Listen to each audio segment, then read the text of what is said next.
প্রত্যেক দিনের মতো আজও নিজেদের প্রমাণ করার প্রচার স্বার্থে মরিয়া প্রার্থীরা।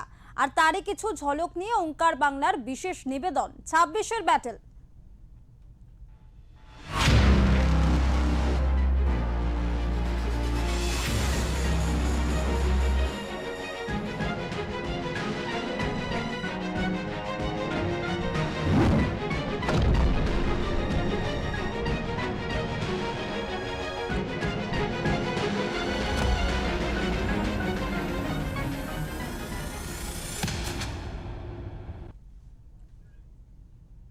নমস্কার, আপনাদের সঙ্গে রয়েছে আমি সৌমি।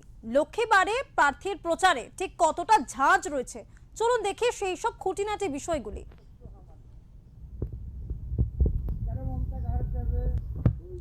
প্রচারে জাঁকজমক নেই। সন্ধ্যের পর গ্রামে গ্রামে গিয়ে গ্রামবাসীদের সাথে চট পেতে বৈঠক করে কখনো ইতিহাস কখনো ভূগোল বুঝিয়ে সাধারণ মানুষদের মধ্যে নির্বাচনী প্রচার চালাচ্ছেন রতুয়া বিধানসভা কেন্দ্রে তৃণমূল কংগ্রেসের প্রার্থী সমর মুখোপাধ্যায়। আর মুসলমান বুথ কয়টা?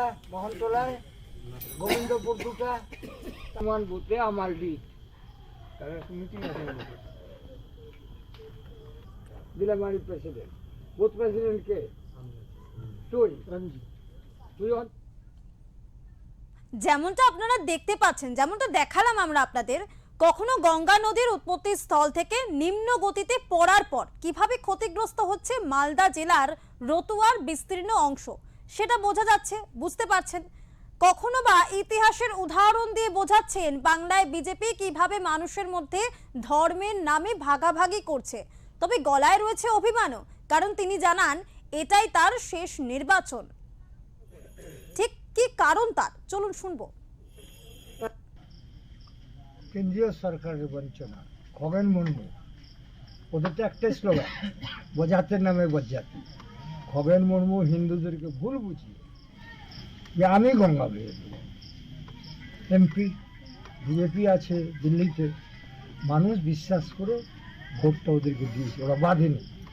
মমতা ব্যানার্জি বারবার 2000 লক্ষ কোটি টাকা দিল্লিতে পাবে, গঙ্গা ভাঙনের 1 পয়সা দেয়নি।